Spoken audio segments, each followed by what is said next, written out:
Preparemos nuestro corazón para meditar en la palabra de Dios. Buscamos en el libro de los Hechos, el capítulo 17. Vamos a leer los versos 10 y 12. Hechos 17, versos 10 y 12.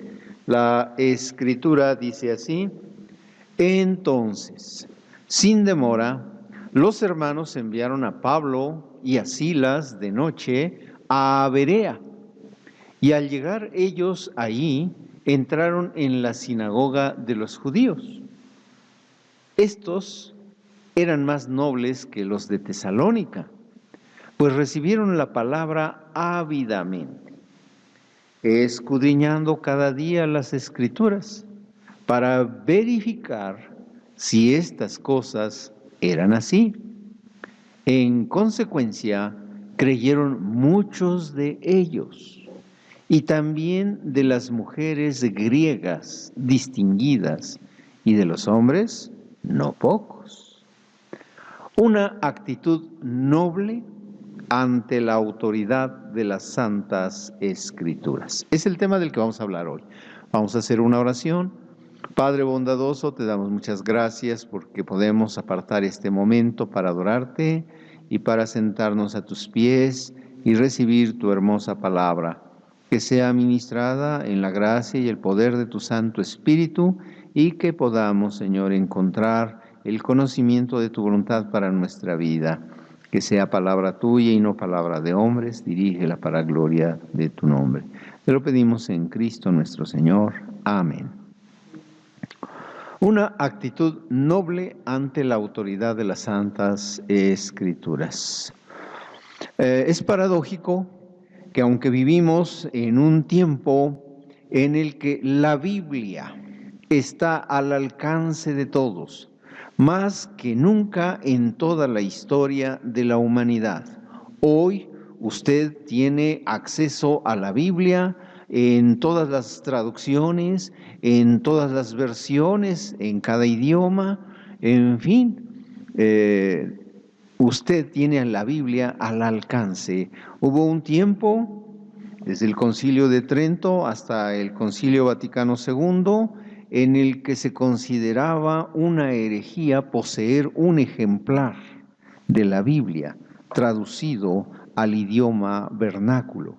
Y por lo tanto, muchas personas pues sufrían para poder tener acceso a la Biblia.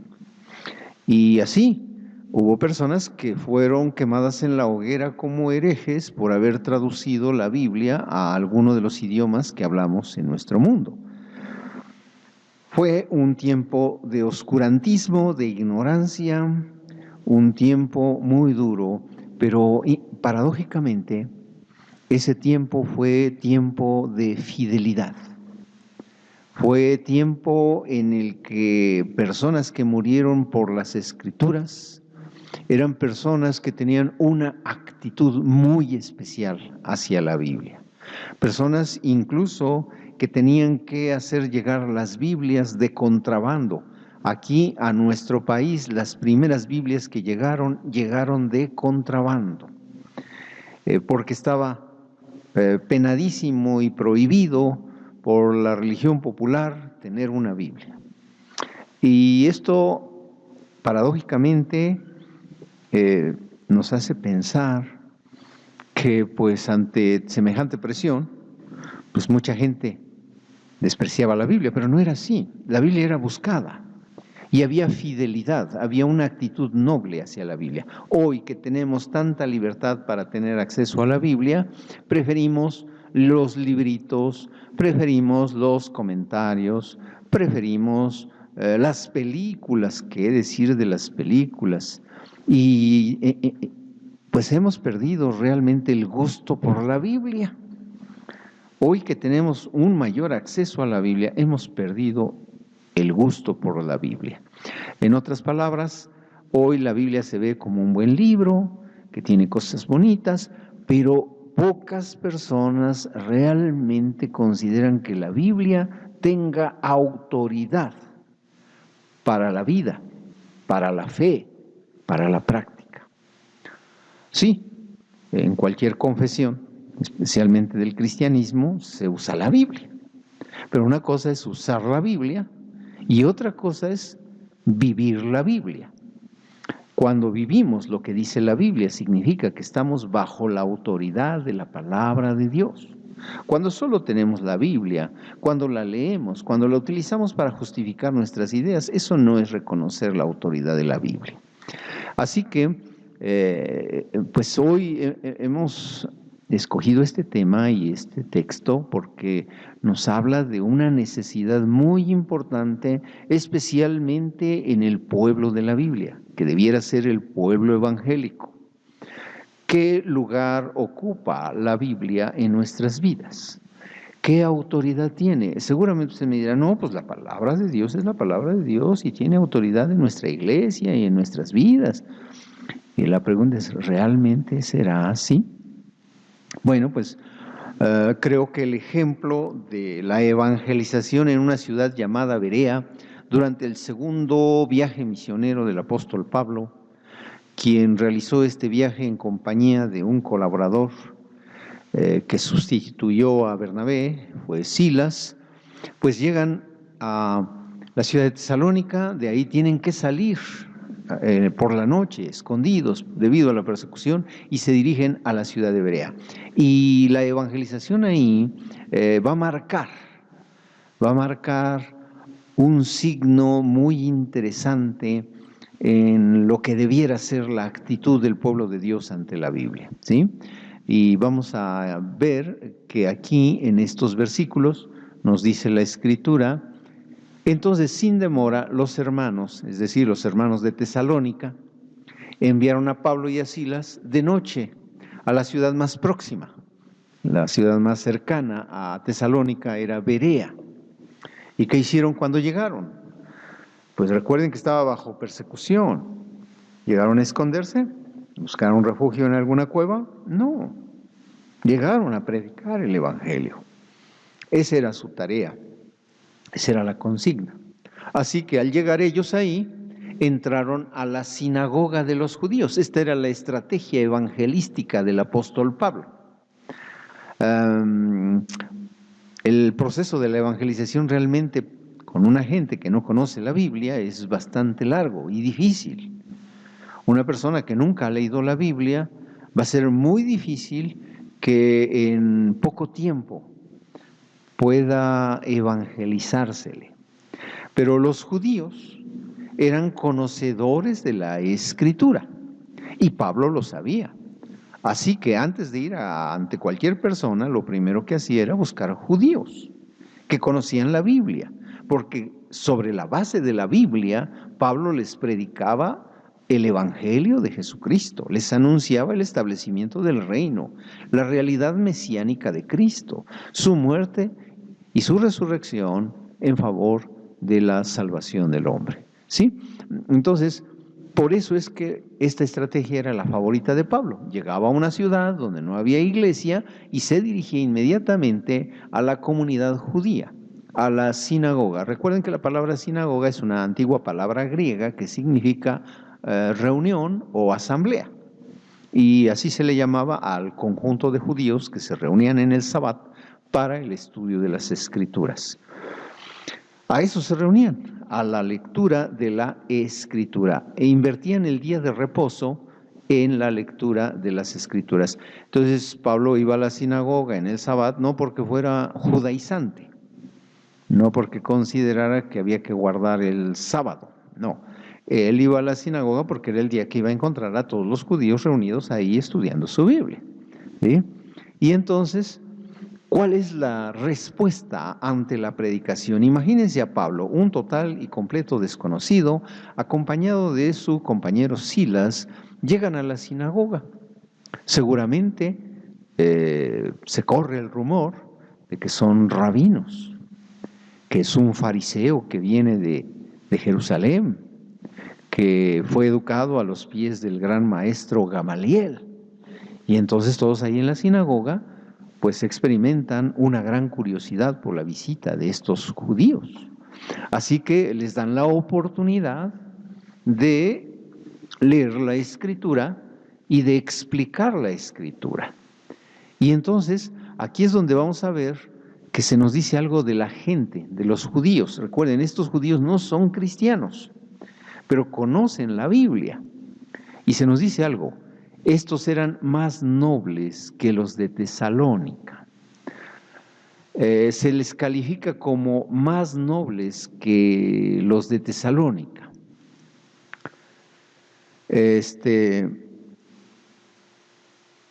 La palabra que se traduce en nobles literalmente significa buena genética, es lo que significa, literalmente.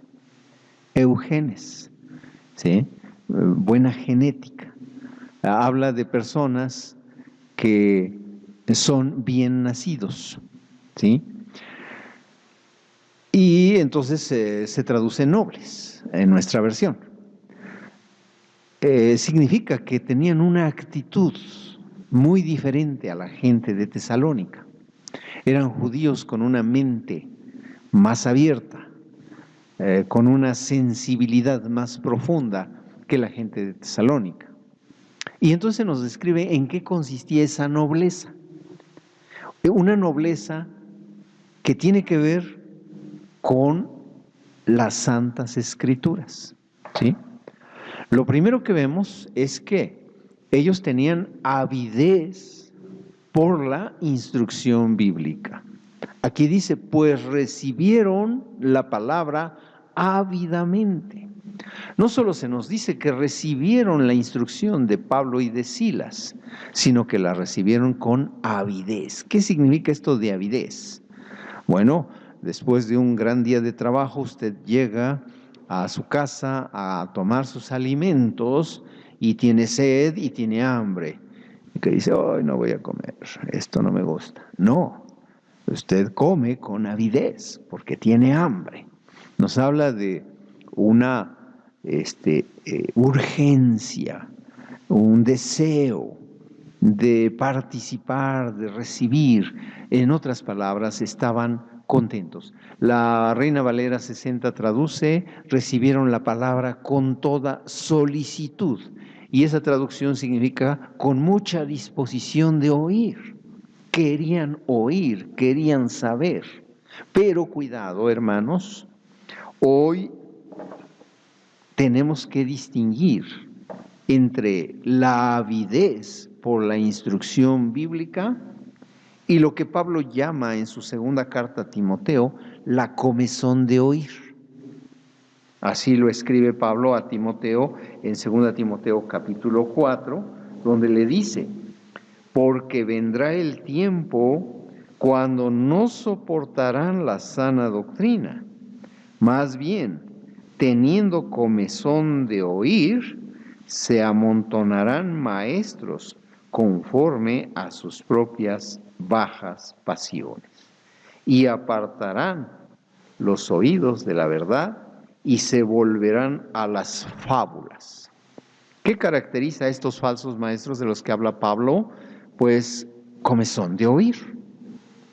Y hoy pareciera como que el pueblo de Dios tiene avidez por la instrucción bíblica, porque compran libros, estudian comentarios, ven películas, asisten a congresos, están a la búsqueda ahí en la red de pensamientos bonitos que hablen sobre Dios y cosas como estas. Y uno pareciera que la impresión es que hay avidez por la instrucción bíblica. Pero en realidad lo que existe hoy es lo que Pablo llamó comezón de oír. Queremos oír lo que sea. Cualquier cosa que nos haga sentir bien. Cualquier cosa que nos saque de nuestras depresiones. Cualquier cosa que nos ayude a evadirnos de nuestra realidad. Y es por eso que no solo estamos a la búsqueda de ese tipo de cosas, y dicen, pero es que habla de Dios, es que está comentando un texto bíblico. Cuidado con eso, hermanos. Tenemos que distinguir entre el interés por un estudio bíblico serio, que edifique no solo nuestra mente, sino nuestro espíritu. Un estudio bíblico serio que despierte en nosotros la fe, la fidelidad a Dios. Hoy creo que el pueblo de Dios está detrás de lo superficial. Andamos a la búsqueda de pensamientos bonitos que nos hagan sentir bien, que nos... o sea, lo que se está destilando hoy desde los púlpitos, lo que se llama el pensamiento positivo, ¿sí? En donde se busca que la gente se sienta bien con lo que oye. Y no se está llamando a la gente al arrepentimiento. De hecho, muchas de las cosas que nos pueden impulsar a una vida consagrada, a una vida transformada, nos aburren, nos dan sueño, decimos, ay, qué flojera oír eso. No queremos oír eso. Y esto es signo de un problema. Pablo le dice a los hermanos de Corinto, pero hermanos, yo no pude hablarles como espirituales, sino como a carnales, como a niños en Cristo. Les di leche y no vianda, porque no son capaces. Entonces, una persona con una inmadurez espiritual no tiene apetito por la instrucción bíblica. Quiere oír, pero quiere oír cosas que le hagan sentir bien. Y no solo las oye, sino hasta las comparte con la gente de la iglesia. Muchas veces estamos compartiendo cosas que vienen de filosofías orientales y que ni siquiera examinamos si son de Dios.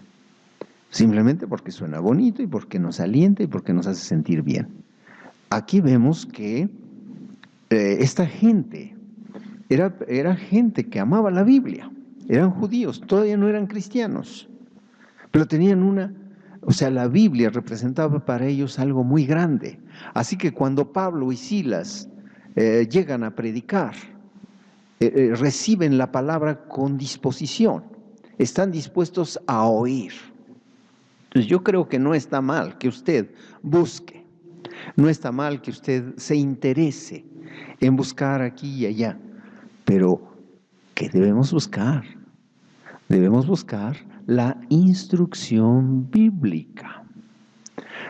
Pablo y Silas no llegaron a la sinagoga a hablarles de superación personal, ni de cómo prosperar, ni cómo tener más dinero, de filosofías, no. Llegaron a explicarles la Biblia. Y ellos recibieron con avidez la explicación de la Biblia. Y es lo que se necesita hoy, hambre y sed por la palabra de Dios, no por las fábulas, no por las cosas que en un momento suenan bonitas, pero que realmente no nos edifican, no nos hacen crecer, ni en nuestro conocimiento, ni en nuestra fe, ni en nuestra consagración, que solo manipulan nuestras emociones, que hasta nos hacen llorar y sentir bonito y todo eso, pero no marcan una transformación en nuestra vida, no nos ayudan a comprender mejor las verdades de las Escrituras. Así que cuidado con lo que buscamos y hagámonos esta pregunta: ¿tengo comezón de oír o hay en mi corazón avidez por la instrucción bíblica? Pablo y Silas llegaron a instruir con la Biblia a la gente de Berea. Y la gente de Berea estaba feliz, porque era lo que buscaban, era lo que querían. Estaban recibiendo la palabra, porque amaban la palabra. ¿Sí? Bueno, en segundo lugar, nos dice que eran más nobles que los de Tesalónica, no solo porque recibieron la palabra ávidamente. Aquí se nos describe a estos judíos que se reunían una vez a la semana en la sinagoga para estudiar las Escrituras, se nos describe como escudriñando cada día las Escrituras, escudriñando cada día las Escrituras. No eran cristianos, pero estaban haciendo lo que Cristo ordenó que hiciéramos. En Juan 5:39 Jesús dice: escudriñen las Escrituras. Es un imperativo, es un mandato del Señor. Pues estas personas solo se reunían una vez a la semana, en el Sabbat, en el día de reposo. Pero, ¿qué hacían durante la semana? Aquí dice que cada día de la semana escudriñaban las Escrituras. ¿Qué significa la palabra escudriñar? Pues significa examinar, significa estudiar, significa investigar cuidadosamente. En este caso, la Biblia, las Escrituras. Así que la segunda cosa, en nuestra actitud noble ante la autoridad de las Escrituras, es constancia en el estudio cuidadoso de las Escrituras. No estamos hablando de leer la Biblia. No estamos hablando solo de tener un calendario y marcar ahí los capítulos que leíste hoy. No, estamos hablando de poder escudriñar la Biblia, de poder tener un estudio bien metódico de la Biblia. Es la capacidad de poder incursionar en las verdades de la Biblia. No se trata de una lectura superficial de la Biblia, sino de una reflexión profunda de las grandes verdades de la Santa Escritura.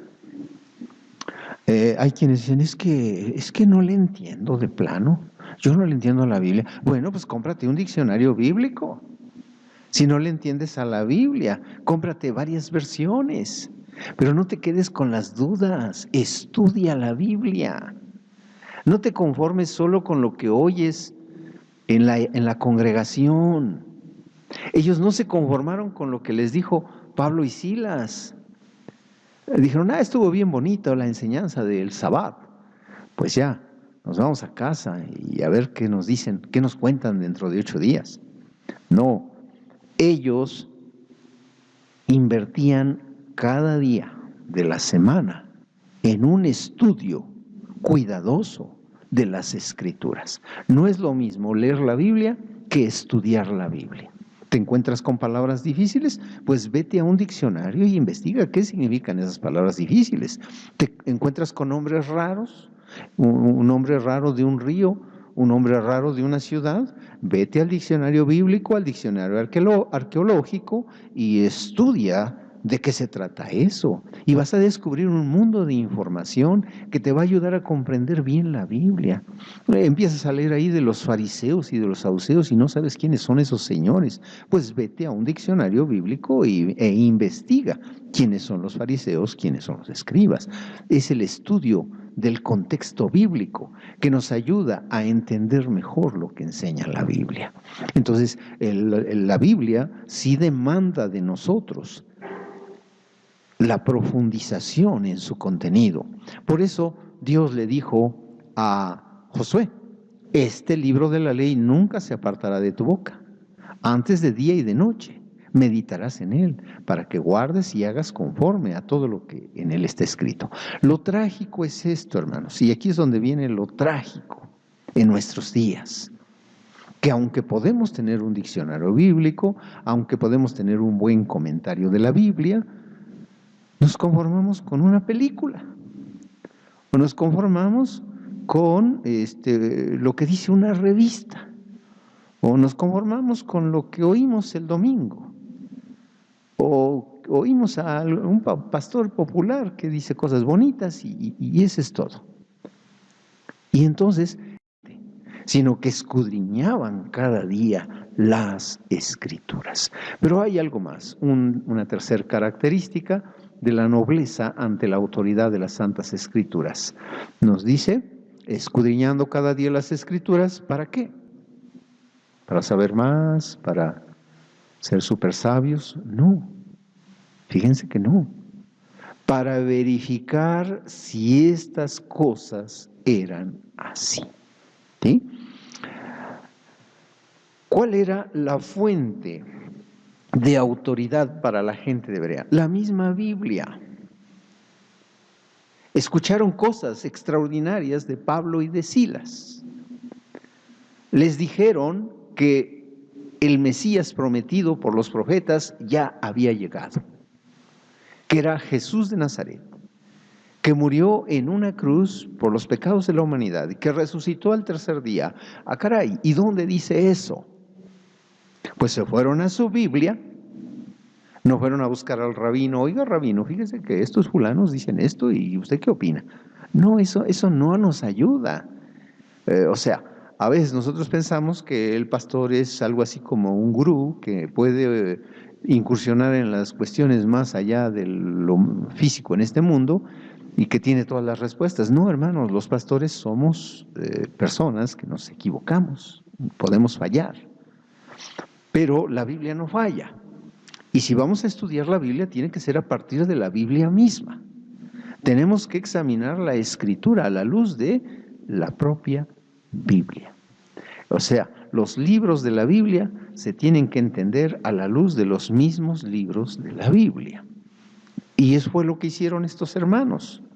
Fueron a escudriñar cada día las Escrituras con un solo propósito: verificar si estas cosas eran así. La palabra verificar tiene que ver con lo auténtico, con lo genuino. Existía la posibilidad de que estos señores estuvieran mintiendo. También existía la posibilidad de que estos señores estuvieran equivocados. Existía la posibilidad de que fueran personas muy sinceras, pero sinceramente equivocadas, como sucede hoy en nuestros días. Yo no creo que todos los que enseñan la palabra de Dios sean falsos profetas, no creo eso. Pero sí creo que los que enseñamos la palabra de Dios somos seres humanos que podemos equivocarnos. Y la responsabilidad de usted es examinar a los profetas para ver si son de Dios y examinar sus enseñanzas, no a la luz de la opinión de algún concilio o sínodo, no. Tiene que examinar si eso es de Dios o no es de Dios a la luz de la misma Biblia. Fue lo que hicieron ellos. Así que aquí tenemos la tercera característica: una preocupación por el conocimiento de la verdad en la instrucción que hemos recibido. ¿Sí? O sea, no porque lo dijo fulano de tal o sutano de tal, ya es verdad. O sea, yo no estoy en contra de que leamos libros escritos por fulanito, por sutanito. Hay autores que se han vuelto muy populares en nuestros días y que muchos hermanos evangélicos tienen ahí, junto con su Biblia, un librito de Rick Warren o de qué sé yo qué autor. No está mal que lo tengan y no está mal que lo lean. Lo que está mal es que no lo examinen a la luz de la Biblia. Lo que está mal es tratar de entender la Biblia a la luz de esos libritos. Y lo que es peor es tratar de ver la Biblia a la luz de una película o a través de algún pensamiento aislado de un contexto bíblico. Entonces eso definitivamente nos va a desviar de la posibilidad de conocer la verdad. Entonces, sí, no está mal que busquemos enseñanza, que busquemos instrucción espiritual, pero vamos a examinar esa enseñanza. Vamos a ir a la Biblia y preguntarnos si realmente lo que se nos está enseñando es palabra de Dios o solo son las ideas de un predicador o solo son las emociones y sentimientos de alguien. Hoy, lamentablemente, con el afán de tener mega iglesias, se les enseña en los seminarios a muchos pastores que sus sermones deben ser positivos y que deben alentar a la gente y estimular sus emociones para que así la gente tenga ganas de venir a la iglesia. Y es por eso que evitamos a veces algunos temas como el infierno, temas como el pecado, porque no queremos ofender ni lastimar las emociones y sentimientos de las personas. Pero Jesús dijo una cosa muy importante: conocerán la verdad y la verdad los hará libres. A veces la verdad es muy dolorosa, pero solo a través del conocimiento de la verdad. Y Jesús dijo: si ustedes permanecen en mi palabra, serán verdaderamente mis discípulos y conocerán la verdad, y la verdad los hará libres. Entonces, no se trata solo de oír y de aprender cualquier cosa que encontramos aquí o allá. No, se trata de conocer la verdad de las cosas. Y la única forma de conocer la verdad de las cosas en las que somos instruidos es a través de las Escrituras. Sí, Pablo hablaba bien bonito y lo que decía era muy impresionante. Pero los hermanos decían, ¿y qué tal si está equivocado? ¿Y qué tal si nos está engañando? ¿Cómo saber? Pues se fueron a su Biblia, tomaron su Biblia y examinaron ellos mismos. Entonces no necesitamos otra cosa más que la Biblia, no necesitamos otra cosa más que arrodillarnos delante de Dios y decirle a Dios, Señor, guíame con tu palabra. Y Dios lo hace porque Dios prometió que su Espíritu nos guiaría a toda verdad. Y Jesús dijo, su oración fue, santifícalos en tu verdad. Pero ahí no terminó todo, Él dijo, tu palabra es la verdad. Hermanos, nos parece como que pues quizás no es tan serio lo que está pasando en el mundo y especialmente en el pueblo evangélico. Parece como que no es muy serio, pero es muy serio, hermanos, bastante serio, porque esto no está pasando solo a nivel de la iglesia, está pasando a nivel de las instituciones teológicas. Está pasando al nivel de los institutos bíblicos, en donde se supone que se está preparando a los ministros para que sean portadores de la verdad. Y la metodología en muchos institutos bíblicos y en muchos seminarios es la opinión del doctor fulano, la opinión del doctor sutano, y ¿dónde queda la Biblia? Como que no nos sentimos muy seguros de apoyarnos solo en la Biblia. Pero hermanos, el estudio serio de la Biblia, un estudio, una enseñanza, una instrucción a partir de una exégesis correcta de la Biblia, va a traer mucha edificación a la iglesia. Y ese es el cuarto punto. Miren, aquí se usa una palabra bien bonita, dice, en consecuencia. Nosotros tenemos, los que enseñamos la palabra, tenemos dos posibilidades. Una, ser instrumentos de Dios para que por medio de la palabra nazca una iglesia, se desarrolle y crezca como verdadera iglesia de Cristo. O formar congregaciones artificiales, formar congregaciones llenas de muchísima gente que solo acuden a oír bonitos sermones que los hacen sentir bien. Vamos a tener muchísima gente, pero no, esa iglesia va a ser una iglesia artificial. Hoy muchas cosas están pasando así, pero aquí nos dice cuál es el resultado de fincar la fe sobre la autoridad de las Escrituras. Aquí dice en consecuencia, y es la palabra importante, el resultado. En consecuencia, creyeron muchos de ellos. Fe auténtica. No estoy enfatizando los muchos, estoy enfatizando que creyeron, que su fe era auténtica, que era genuina. Sí, fueron muchos los que creyeron, también las mujeres griegas distinguidas llegaron a creer, y los hombres, cuando habla de los hombres, está hablando de los hombres distinguidos, no pocos. Entonces hubo una repercusión espiritual muy fuerte en Berea. Nació una nueva iglesia, pero la característica de esta nueva iglesia es que era auténtica, que era el cuerpo de Cristo, un organismo vivo, no una organización artificial. Y aquí entonces la cuarta cosa que encontramos es que esta gente tomaba en serio la verdad recibida. Una vez que ellos comprobaban que el estudio bíblico era serio, una vez que ellos comprobaban con la Biblia que se les estaba enseñando la verdad, entonces la tomaron en serio. No es que aprendieron mucho de Biblia, no, es que empezaron a vivir la Biblia. Nosotros no vamos a poder colocarnos bajo la autoridad de la Biblia mientras no creamos lo que dice la Biblia. Y no vamos a poder creer lo que dice la Biblia mientras no verifiquemos con la misma Biblia que su mensaje es verdadero. Entonces, en conclusión, hermanos, no debemos ser dependientes, no tenemos que ser dependientes. Un bebé es dependiente de su mamá. La mamá tiene que alimentarlo, la mamá tiene que bañarlo, la mamá tiene que cuidarlo. El bebé es dependiente.